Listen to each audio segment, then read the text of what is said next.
Hey, welcome to another episode of Successfully Live. I'm Adam O'Donnell, the co-founder of Successfully. Today, I'm super excited to be here with Henry Schuck, the CEO and co-founder of DiscoverOrg. Thank you so much for joining us.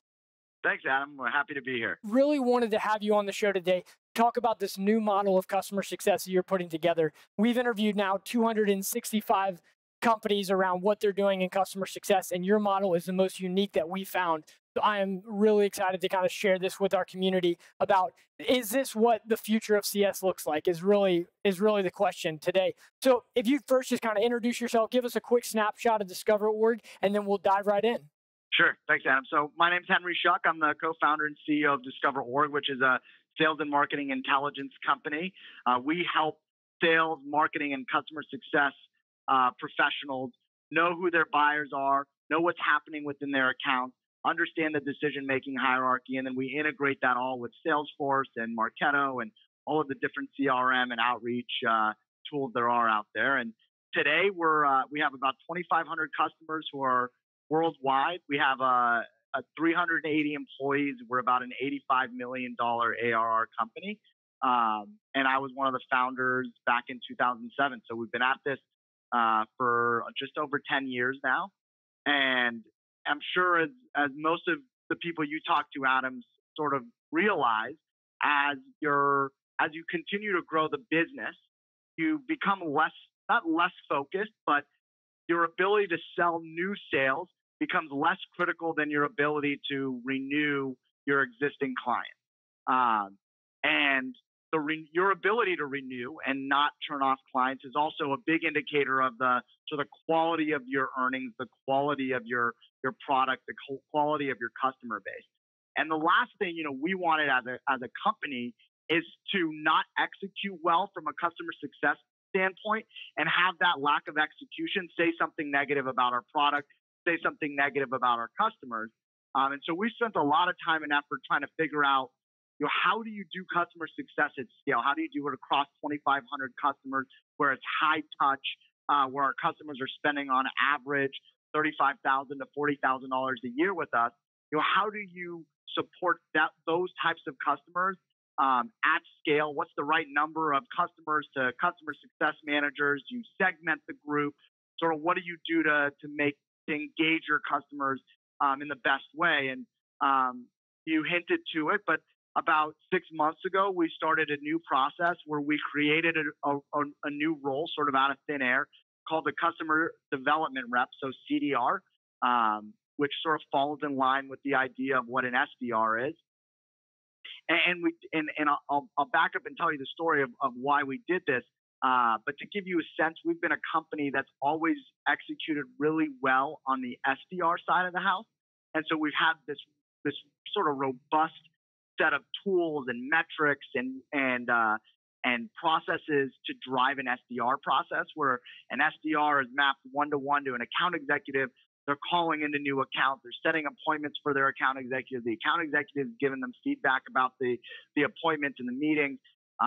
It's all sort of integrated into Salesforce and Marketo and Outreach and FrontSpin, and it sort of all comes together sort of beautifully. And we've had this really strong muscle around the SDR function.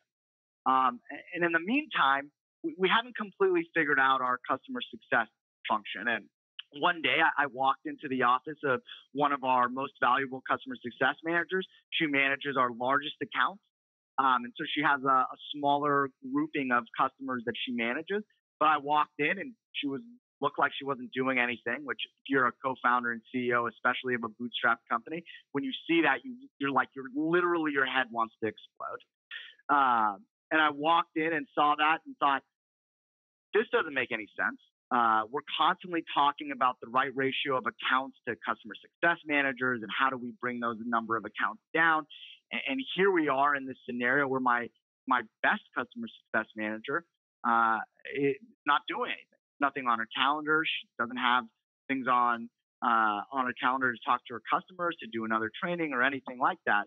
Sort of walked out of that thinking like this would never happen to our account executives, because whether they like it or not, their SDR gets paid by putting things on their calendar, by making sure those things that they put on their calendar show up to a meeting. And so we're getting like very, very good time management out of our account executives because they're teamed with an SDR who's filling their calendar. So I sort of wondered out loud with our customer success leadership, can we do that with our customer success managers? Can we give them a resource like we give the account executives a resource and have their calendars be full, number one? And number two, can we use the CDR to dig into the accounts to identify where we're providing ROI, where we're weak? Can we use the CDR to train? Where there are customers who are not using the system, can we get them onboarded properly using the CDR to set those appointments so that our CSMs, who are highly trained and well paid and understand the product and the space and the use cases, that they can come in every single day, sit down. They've got 4 meetings on their calendar every single day, no excuses. The CDR gets paid for that, and the CSM is always being fully utilized. And so that's what we did.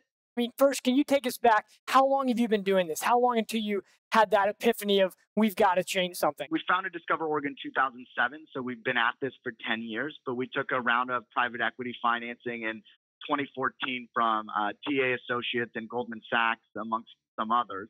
And when we did that, we sort of shined a brighter light on customer success. We said, look, we have this really efficient sales model, but we haven't quite sort of cracked the code on the customer success side. And so we've been much more focused on getting this right between 2014 and 2017 than we were sort of in the 7 years before that. Look, one thing I'll say is if you do get really good at sales and net new sales, it's easy to forget that renewals are the big piece of your business because you don't really have a leaky boat problem. You're growing 100, 200% a year because all of a sudden you've gotten so good at selling that it sort of masks any issues you might have from a churn perspective. And it sort of takes it takes someone who's a little bit more sophisticated to point that out to you. No, that makes sense. I just want to zoom into when you walked into that CSM's office and you said, okay, this is not right. We've got to change something. How long ago was that? Probably a year ago. Awesome. So when did you start this process that you just described? And do you have a name for it or anything? You're one of the first people. I think we just called it the CDR process. And luckily I had a CSM. I had a head of my CSM department, a senior vice president of customer success, who had a sales background. And so the fact that we were talking about creating a CDR function that gets sort of metriced and watched and sort of analyzed the same way as a sales process does was sort of like really exciting for him. One of my struggles around putting strategy around the CSM process was it still feels sort of new, especially relative to sales, where sales has been like for many years sort of systematized and processed. And there's like it feels much more scientific than the different customer success structures. And so it was always hard to get this is the way you do it. And at one point we just figured look, there is no this is the way to do it. We just got to figure out what our way to do it is. And this felt like the right way to do it. So at renewal time for DiscoverOrg, there's always, it becomes somewhat of a struggle to get a customer to properly identify the ROI that they're getting from DiscoverOrg. Some customers are much more sophisticated, so they route leads very clearly through Salesforce and Marketo. And so everything that gets added to one of their systems has a lead source in DiscoverOrg. And at the end of the year, it's very clear to see this is what was generated from DiscoverOrg from an ROI perspective. But what happened a lot of times to us was we would have a customer who came in and said, yeah, we're not sure we're going to renew because we don't know what our ROI was. Okay, well, why do you not know what your ROI was? Well, we didn't track it, and then when the renewal conversation came up, we just asked the sales reps if they wanted DiscoverOrg or not. And a couple people like it, but a couple people don't, so we're going to try something different this year. Then, that's sort of an eye-opening moment when that happens over and over again, because right, the product that we sell our customers is a tool that allows them to sell.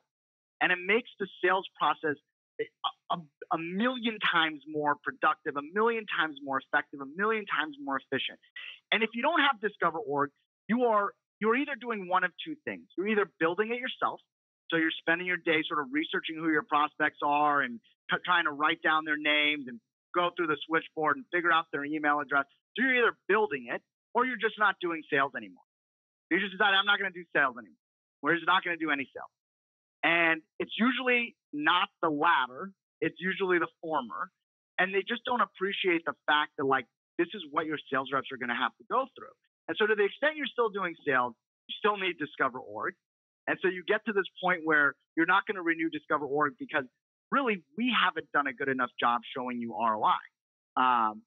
And how do you do that? How do you do that short of getting a customer who's not that sophisticated to create a really sophisticated way to track ROI, right? Like I'm talking to a customer who hasn't figured out the best way to use Salesforce, or needs to go to a sales ops person to get DiscoverOrg tied in. And it's just like this, trying to track the ROI of a $40,000 investment becomes like the last thing on the list of stuff for them to do. So how do I do that for them if they're not willing to make the time? And so now I've got these CDRs. They're making 60 outbound calls a day. One of the things I'm tasking them to do is to look for an ROI testimonial from their customers before renewal, way before renewal. And so when they're calling into these customers, one of the things they get paid on, one of the things we metric, one of the things we look at every week is how many ROI testimonials are you getting? And so these things look different depending on who the customer is, but it could be as simple as I called a power user. He told me that in the last 6 months, they've closed 3 deals from companies they sourced from DiscoverOrg. Really? Okay, great. Which are those 3 deals? Black & Decker, EA Sports, and the City of Portland government. And wait, real quick, is that what the CDR is doing? So wait, the CDR does that on the call, or is that the CSM? The CDR does that part. Got it. So they're just literally calling 60 a day and asking that simple question and then scheduling a meeting with the CSM? And then scheduling a meeting. Yep. So they're looking for both. So they're probably not going to schedule a meeting for the ROI testimonial call. They're just going to take the ROI testimonial. They plug it into Salesforce. Once it goes into Salesforce, it creates a PDF document on the back end, a shareable document that then the CSM takes and goes, hey, POC, hey, VP of Sales, hey, CFO, I thought you'd love to know the fact that DiscoverOrg has been attributed over $1 million in closed business for you guys in the last 6 months from this one rep. You know, Huge. like it's a game changer. Well, I want to take a step back. Give us a picture, like just help us paint a picture of this process. So like on a weekly basis or who's involved. I just want to make sure we get super clear on that. Yeah. So there's a CDR team. Those CDRs are mapped to customer success managers. And so sometimes they support 1, sometimes they support 2, sometimes they support 3, depending on which segment they're in. They come in, they have a list that's pre-populated inside of FrontSpin, which is a dialer we use, that says like today's campaign is power users. And the power users, you know what you're trying to get out of them. You're getting ROI testimonials from these guys. And so they call through the power users list and they're looking for ROI testimonials with those. The next day, we might do a call blitz around people who've bought DiscoverOrg in the last 3 months, but haven't logged in. And so then the CDR's job is you're going to call these people and see why they haven't logged in. And when you get a hold of them, you're going to schedule a training and onboarding call for the CSM. And then throughout this process, it's, hey, look, we want you to be listening for opportunities. We want you to be listening for threats. We want you to be listening for chatter about a competitor. And we want you to bubble that up to the CSM who can handle sort of traversing that maze, regardless of sort of which one of those things you identify. Got it. So CDRs getting on the phone, 60 calls a day. Are they like tracked on that? Are they paid on that? Incredible. Yeah, so we have a whole dashboard that tracks how many outbound calls by a CDR per week, per day. Is that up or down week to week? Is that up or down against a rep? How many live conversations they're having week to week? Is that up or down per rep? Is that up or down as a group? How many meetings are they scheduling? What kinds of meetings are they scheduling? Because they're not just scheduling sort of if they get a POC on the line, so they might do a POC campaign one day where their list will get populated with our points of contact at the account, and their job will be to call in, share an ROI testimonial, and then schedule a meeting to do a business review with the customer success manager. But we'll do business review calls. We track what kind of calls. Are you doing business review call? Are you doing a renewal call? Are you setting up an upgrade call? Are you setting up a team training call? Are you setting up a trouble call? Or is it an inbound call that you're fielding? So there's a variety of different things that we track. And so we're looking at sort of what are we talking? What are we setting meetings up about? What's the purpose that they're stating to get that call? Is it literally just calling, or are they trying? They're not scheduling the call ahead of time. They're just saying, hey, can I talk to you? Because these touch base calls, we've heard about those all the time, and they just seem like they can be a waste and annoyance to the customer. Yeah, so the nice thing is they have really detailed usage history of our customers. So when you're calling a power user, you're able to see like, okay, here's a user who uses the system all the time, but never uses our real-time triggers. And so when I call that person, I'm going to say, hey, John, I noticed you're one of our best users on the system, but have you looked over here at the real-time triggers? Like, I noticed you don't have any of those set up. So let me walk you through setting that up. Or if you think that this is something that more of your staff could use or other people on your team could use, let's schedule a training. I'll get my CSM manager on. We'll train everybody up on that. Got it. So you get a purpose based on some kind of context with that actual customer getting that call. So we've got this. So I'm a CDR. I've scheduled my 4 calls for the day, and I've called 60 different people. Now I'm a CSM. Talk to us about that. So the CSM is getting these meetings on their calendar, and they're working with the CDR. A lot of times they'll go, look, I've got this renewal coming up in 3 months. I don't have an ROI testimonial, and they're not engaging with me. Can you pull an ROI testimonial out for me? Can you schedule a meeting with the POC for me? So they'll call on behalf of the CSM, and then when the meeting gets scheduled, that's where the CSM comes in, and then the CSM handles the meeting. Got it. So how is the CSM comped? The CSM is comped on renewal and upsell, so net new renewal. Okay, so that's not very different. They're over the same overall at the end of the day, but they obviously care. And are they in charge of upsells? They are in charge of upsell. The CSM's in charge of upsell. By the way, this is also a great path to CSM. Because one of the other issues that this happened to solve was we would hire people into the CSM role. We sort of throw them to the wolves. Be like, here's 50 accounts. These are your accounts now.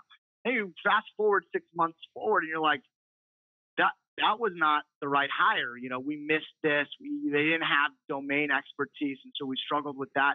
And then you're sort of trapped, right? Like, you don't want to reassign accounts.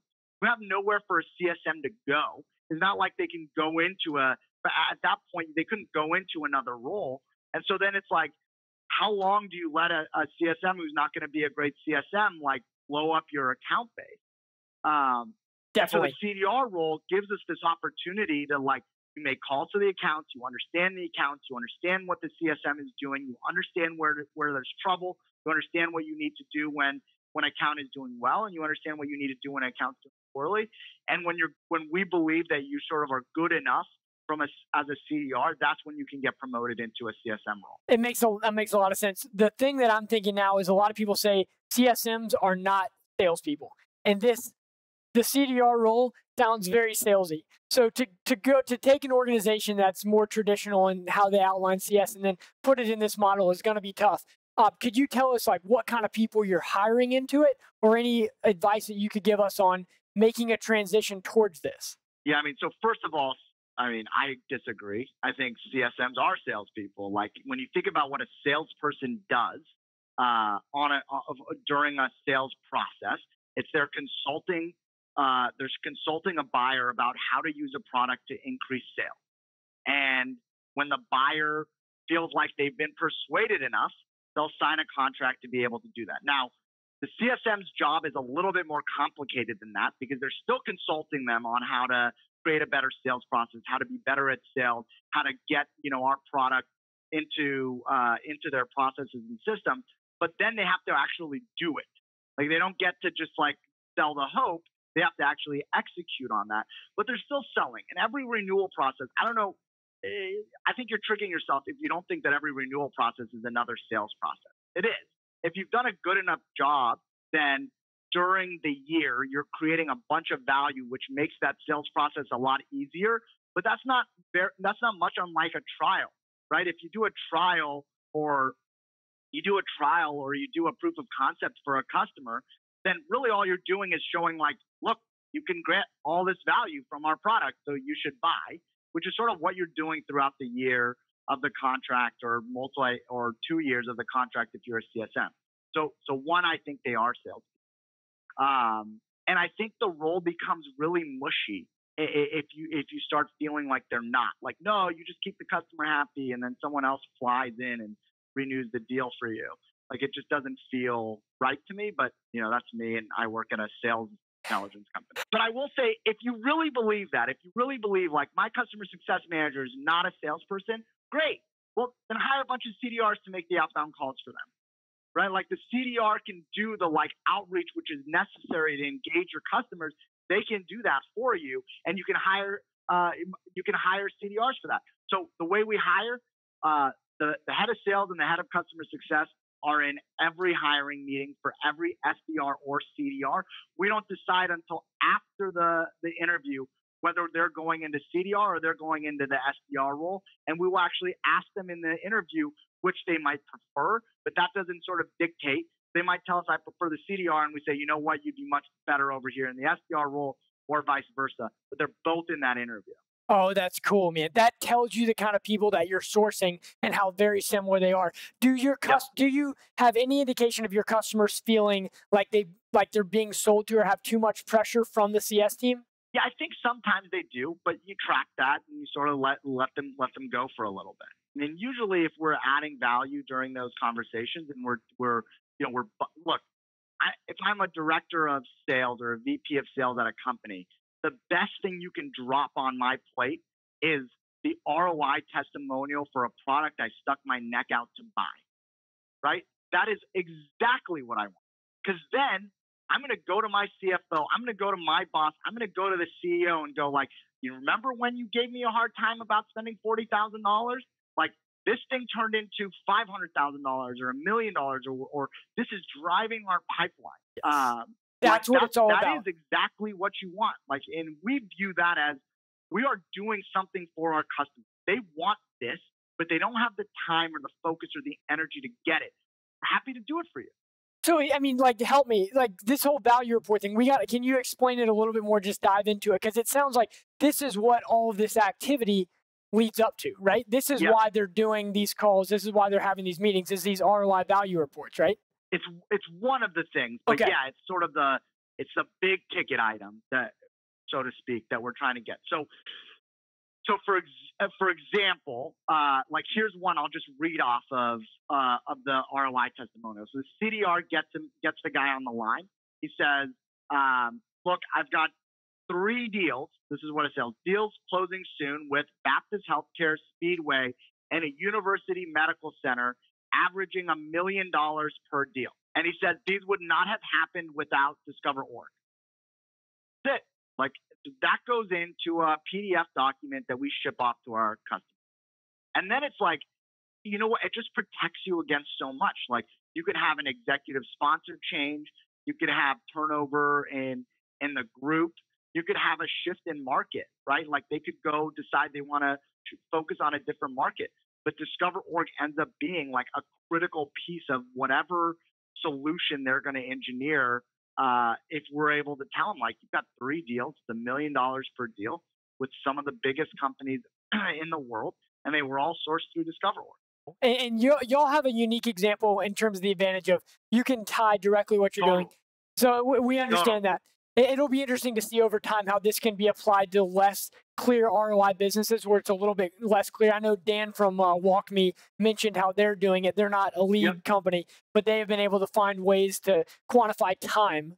Right. So yeah, like Dan from WalkMe, the way he said he does it is he goes, look, we're going to put a little tutorial on US Bank's website when people struggle with their password or can't get into their account. It's going to say, click here and we'll walk you through setting up an account. And then what you track is how many fewer support calls did you guys have to take as a result of being able to do that? What has this really meant for your company? Can you show us an ROI on this whole process? So, great question. Look, number one, we're 6 months in, so we haven't had every customer that we've gotten an ROI testimonial on through a cycle. So we should do another interview in 6 months, Definitely. and I'll spell out the results for you. And look, if it's not turning into something, I'm going to be the first one to go blow it up. But it's one of those things where it's like, look, we're trying to solve a problem, which is getting our customers very clear ROI metrics at renewal time. And making sure that they're engaging with our customer success managers and our platform. How can we do it if we don't have somebody who's actively trying to engage them every day and uncover those things for them? Like, even if the thing doesn't work and our renewal numbers stay exactly the same, that is something that we can tell. I've got literally now 400 case studies sort of like ready to go because we've been doing this process. I love it. And just so I can know, I might put it back, what is how much of their time is spent on creating these value reports? How much of our time is spent say again? Is creating these value reports. Because what you've described in your process is, it's like two things. It's like you have a new strategy of spending your day, and then you also keep talking to these value reports. But I'm sure they're doing other things. So I'm just trying to understand all that. Probably a third of the CDR's time. Probably a third of their time is spent with the ROI reports. A third of the time is spent trying to set up appointments with for the customer success manager, and then a third of the time is probably spent digging. The CSM can also use the CDR for an upsell campaign, so they can say, "Hey, look, you have a customer who only bought access to the 5,000 largest accounts in North America, but I just got a report that said in the last week they tried to access 1,000 companies that were outside of that grouping. Set me a meeting so I can talk to them about that. So I can get them to upgrade into the other data set." So that would be the other third of the time that they spend. Got it. And I mean, out of everything, like these value reports, is that a new thing for y'all, or were y'all doing that before this? That is a new thing for us. Yep. We sort of look, if my best sales guy here on any renewal of anything in our sales stack, if I'm about to renew it and he comes and says, you must renew this because I closed $1 million of business because I had access to this, no brainer. Like, let me grab my checkbook. Give me more. Give me more. What else is like that? Yes. Yeah. Henry, this has been amazing. Thank you so much for helping us with it. I'm going to hold you to that 6 months out. We're going to do another interview. I'm excited to do it. And he said it. Everyone heard him. He's going to be the first to say if it didn't work. But I'm sure it's going to be awesome, man. So I think it's going to work. Thank you so much, man. Right. Another great episode of Successfully Live.